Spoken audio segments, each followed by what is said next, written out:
is River, and today I'm here with Lesson 71 from A Course in Miracles. Lesson 71 is, only God's plan for salvation will work. Only God's plan for salvation will work. You may not realize that the ego has set up a plan for salvation in opposition to God's. It is this plan in which you believe. Since it is the opposite of God's, you also believe that to accept God's plan in place of the ego's is to be damned. This sounds preposterous, of course. Yet after we've considered just what the ego's plan is, perhaps you will realize that, however preposterous it may be, you do believe it. The ego's plan for salvation centers around holding grievances. It maintains that if someone else spoke or acted differently, if some external circumstance or event were changed, you would be saved. Thus, the source of salvation is constantly perceived as outside yourself. Each grievance you hold is a declaration and an assertion in which you believe that says, if this were different, I would be saved. The change of mind necessary for salvation is thus demanded of everyone and everything except yourself. The role assigned to your own mind in this plan, then, is simply to determine what, other than itself, must change if you are to be saved. According to this insane plan, any perceived source of salvation is acceptable, provided that it will not work. This ensures that the fruitless search will continue, for the illusion persists that, although this hope has always failed, there is still grounds for hope in other places and in other things. Another person will yet serve better. Another situation will yet offer success. Such is the ego's plan for your salvation. Surely you can see how it is in strict accord with the ego's basic doctrine. Seek, but do not find.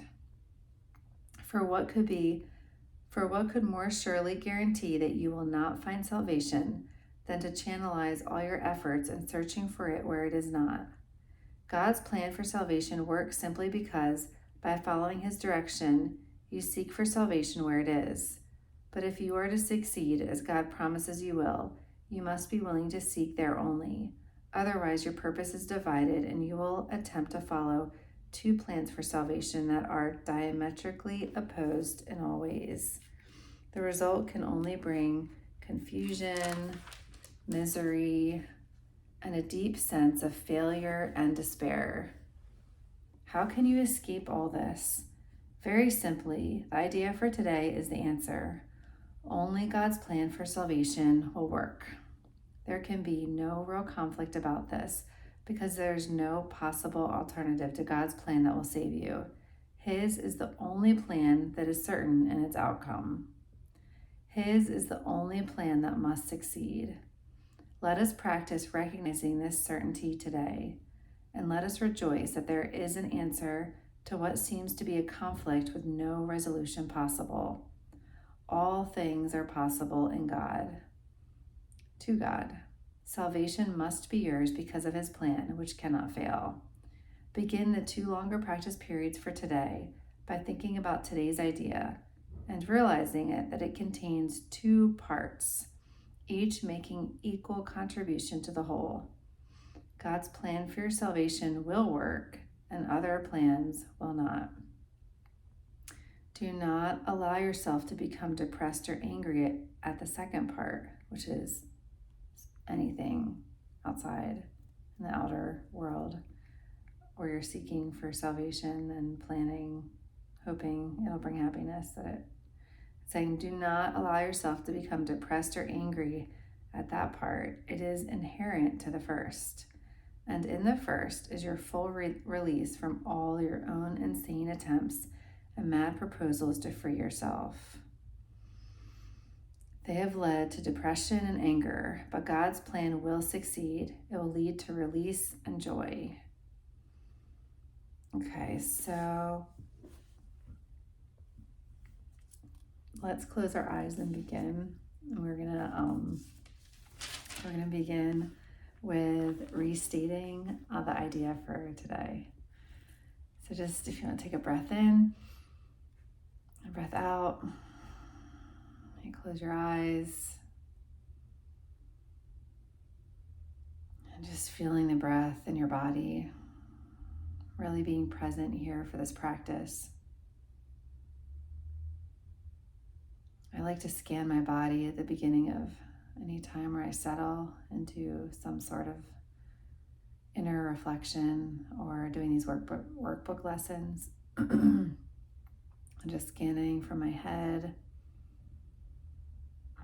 Then I like to scan down my face, the back of my head, my neck, and then down my shoulders. Bring awareness as you go to the chest and the upper back, down through the solar plexus, the sides of your body, your belly, down to your lower belly,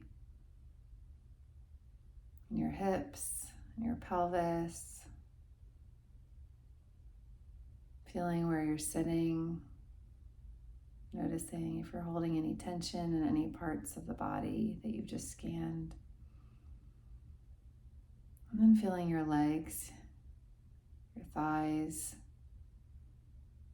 knees, shins, calves, ankles, your toes, the bottom of your feet, your arms, upper arms, lower arms, wrists, the front and back of your hand, your fingers, noticing if there's any tension in your neck, your lower back, any constriction in your heart space.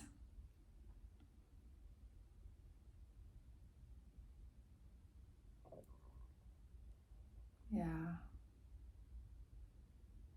Allow your mind to, if it's active right now, focus that active mind on your body and allow your mind to kind of jump around like, oh, my knee, oh, my elbow, my neck, my forehead. Yeah. My stomach, am I hungry? Am I full? My chest, is it tight? My throat, do I feel thirsty? Is it dry? Do I feel relaxed right now or do I feel tense?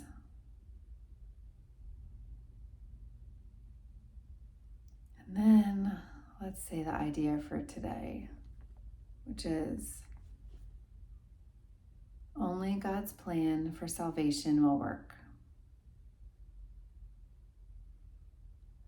It's a simple idea, and after that focus on my body, I had to look at the page to see what the lesson was.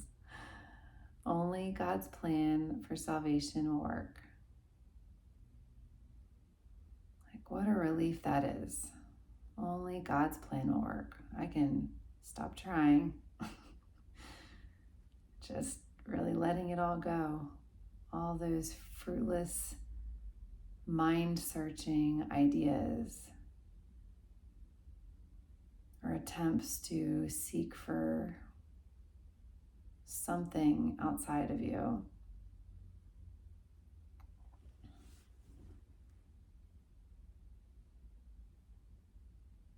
And then in this practice, we're to ask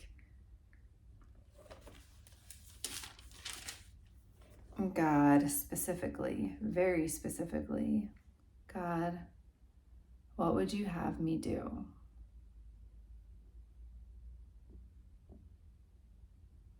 Where would you have me go?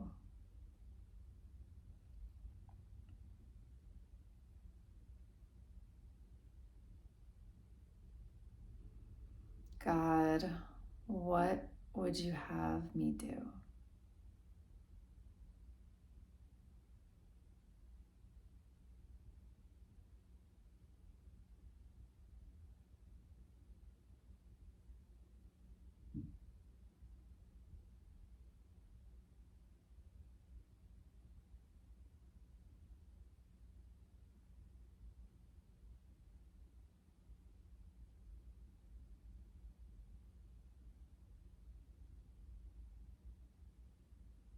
What would you have me say, and to whom?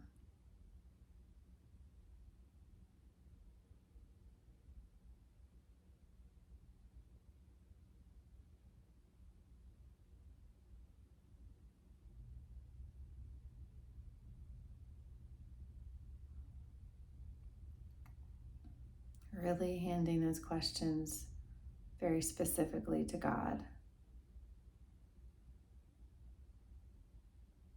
You might want to say, God, without any doubt that God is listening, knowing God is a part of you, so God is always listening. God, what would you have me do?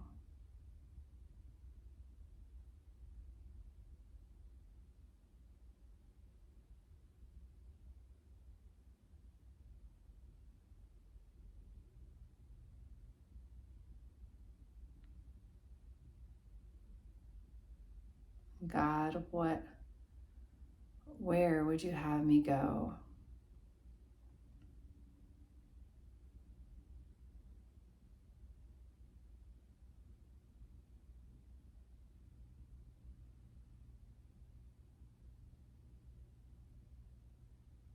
Really feeling God is here with you in this practice.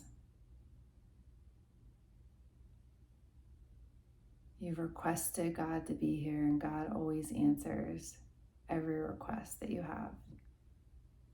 So God is here listening, and God cares and has been waiting for you to ask. And there is an answer to very specific actions and choices that you make. There is an answer.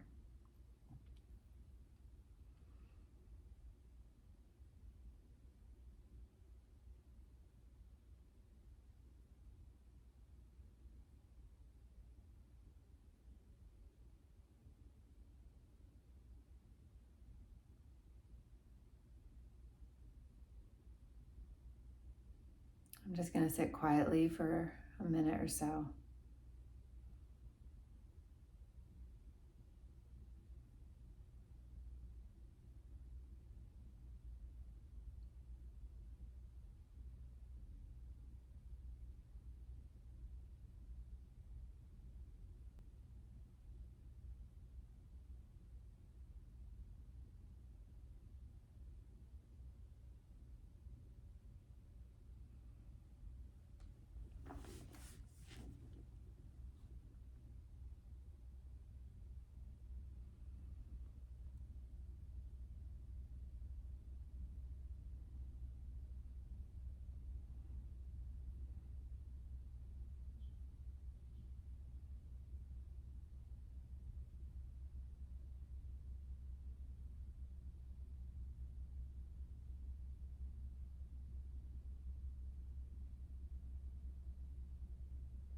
And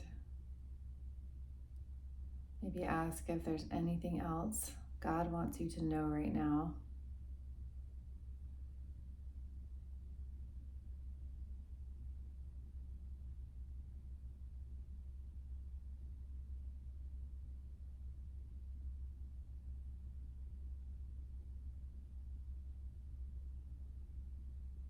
And then when you're ready, you can open your eyes. And thank you so much for joining me in this practice. It's always nice to sit down and just be here, with God and all of you. Wishing you all the best in your journey with A Course in Miracles and in your life, and in listening to God and hearing and trusting what your heart is saying.